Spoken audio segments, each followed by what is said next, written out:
ರಾಜ್ಯದಲ್ಲಿ ಕಾವೇರಿಯ ಕಿಚ್ಚು ಜೋರಾಗಿದೆ. ತಮಿಳುನಾಡಿಗೆ ಮತ್ತೆ ನೀರು ಬಿಡೋ ಆದೇಶಕ್ಕೆ ಇಡೀ ರಾಜ್ಯದಲ್ಲೇ ವ್ಯಾಪಕವಾದಂತ ವಿರೋಧ ವ್ಯಕ್ತವಾಗ್ತಾ ಇದೆ.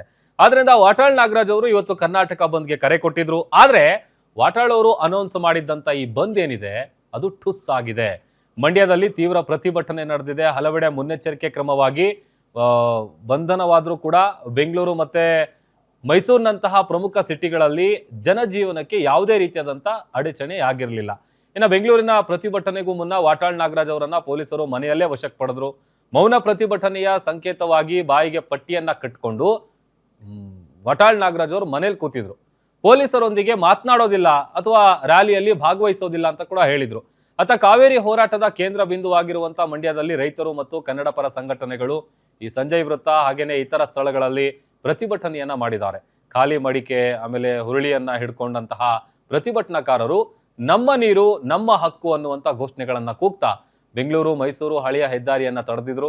ಉತ್ತರ ಕರ್ನಾಟಕದ ಭಾಗದಲ್ಲೂ ಕೂಡ ಕೆಲ ಕನ್ನಡ ಪರ ಸಂಘಟನೆಗಳು ಬಂದ್ಗೆ ಬೆಂಬಲವನ್ನ ಕೊಟ್ಟಿದ್ರು ಕೂಡ ಒಂದು ರೀತಿ ನೀರಸ ಪ್ರತಿಕ್ರಿಯೆ ವ್ಯಕ್ತವಾಗಿದ್ದು ಎಂದಿನಂತೆ ವಾಹನ ಸಂಚಾರ ಕೂಡ ಇತ್ತು.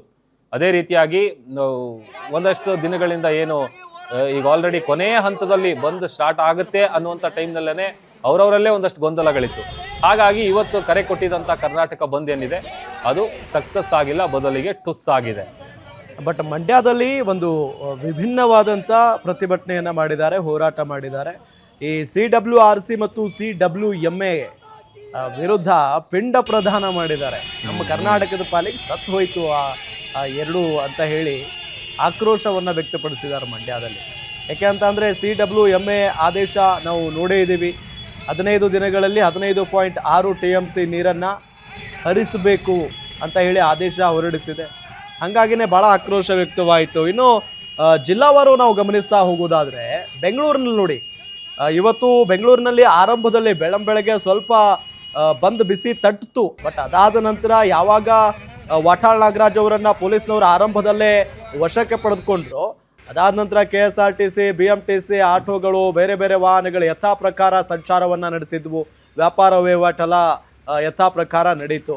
ಇನ್ನು ಮಂಡ್ಯದಲ್ಲೂ ಕೂಡ ಇವತ್ತು ಅದೇ ಈಗಾಗಲೇ ಹೇಳಿದ ಹಾಗೆ ಒಂದು ವಿಭಿನ್ನವಾದಂಥ ಪ್ರತಿಭಟನೆಯನ್ನು ಕೂಡ ಮಂಡ್ಯ ರೈತರು ಮಾಡಿದ್ರು. ಬಟ್ ಆದರೂ ಅಷ್ಟೊಂದು ಬಿಸಿ ತಟ್ಟಿರಲಿಲ್ಲ. ಮಂಡ್ಯ ಜಿಲ್ಲೆಯಲ್ಲೂ ಕೂಡ ಯಥಾ ಪ್ರಕಾರ ಕಾಲೇಜು ಶಾಲೆಗಳೆಲ್ಲ ಓಪನ್ ಇದ್ವು, ಬಸ್ಗಳೆಲ್ಲ ಓಡಾಡ್ತಾ ಇದ್ವು.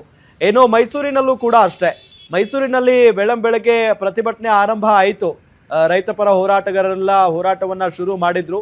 ಅದಾದ ನಂತರ ಯಾವುದೇ ರೀತಿಯಾದಂಥ ಅಂದರೆ ಅಹಿತಕರ ಘಟನೆಗಳೆಲ್ಲ ಆಗಲಿಲ್ಲ. ಜೊತೆಗೆ ಬಂದ್ ಬಿಸಿ ಅಷ್ಟರ ಮಟ್ಟಿಗೆ ತಟ್ಟಲಿಲ್ಲ. ಇನ್ನು ಆನೇಕಲ್ನಲ್ಲಿ ಸ್ವಲ್ಪ ಅಲ್ಲಲ್ಲಿ ಖಾಲಿಯಾಗಿ ಕಂಡು ಬಂದರೂ ಕೂಡ ವಾಹನಗಳು ಪ್ರತಿನಿತ್ಯ ಯಾವ ರೀತಿಯಾಗಿ ಕೆಲಸ ಕಾರ್ಯವನ್ನು ನಿರ್ವಹಿಸ್ತಾವೋ ಅದೇ ರೀತಿಯಾಗಿ ನಿರ್ವಹಿಸಿದ್ವು. ಜೊತೆಗೆ ಅಂಗಡಿ ಮುಂಗಟ್ಟುಗಳು ಓಪನ್ ಆಗಿದ್ವು. ಇನ್ನು ದಾವಣಗೆರೆಯಲ್ಲೂ ಕೂಡ ಅಷ್ಟೇ ಬಹಳಷ್ಟು ಆಕ್ರೋಶ ವ್ಯಕ್ತವಾಯಿತು. ಜೊತೆಗೆ ಬೇರೆ ಬೇರೆ ಸಂಘಟನೆಗಳು ಕೂಡ ಪ್ರತಿಭಟನೆಯಲ್ಲಿ ಭಾಗಿಯಾಗಿದ್ವು. ಆದರೆ ಅಷ್ಟೊಂದು ದೊಡ್ಡ ಮಟ್ಟದಲ್ಲಿ ಬಂದ್ ಅಂತ ಏನು ಕಾಣಿಸ್ಲಿಲ್ಲ. ಇನ್ನು ಕೋಲಾರ ಜಿಲ್ಲೆಯಲ್ಲೂ ಕೂಡ ಅಷ್ಟೇ, ಕೋಲಾರದಲ್ಲೂ ಬಸ್ಗಳು ಯಥಾ ಪ್ರಕಾರ ಇದ್ವು. ಜೊತೆಗೆ ಅಂಗಡಿ ಮುಂಗಟ್ಟುಗಳು ಓಪನ್ ಆಗಿದ್ವು.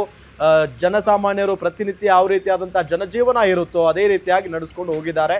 ಆ ನಿಟ್ಟಿನಲ್ಲಿ ಹೇಳೋದಾದರೆ ಇಡೀ ರಾಜ್ಯಾದ್ಯಂತ ಇವತ್ತು ಬಂದ್ ಯಶಸ್ವಿ ಆಗಿಲ್ಲ. ಅದಕ್ಕೆ ಕಾರಣ ಏನಪ್ಪ ಅಂತ ಅಂದರೆ ಕೇವಲ ವಾಟಾಳ್ ನಾಗರಾಜ್ ಅವರ ಸಂಘಟನೆ, ಕೆಲವು ಒಂದಿಷ್ಟು ಸಂಘಟನೆಗಳು ಮಾತ್ರ ಬಂದ್ಗೆ ಘೋಷಣೆ ಮಾಡಿದ್ವು. ಇನ್ನುಳಿದಂಥ ಕನ್ನಡ ಪರ ಸಂಘಟನೆಗಳು ಹಿಂದೆ ಸರಿದಿದ್ವು ಈ ಬಂದ್ನಿಂದ.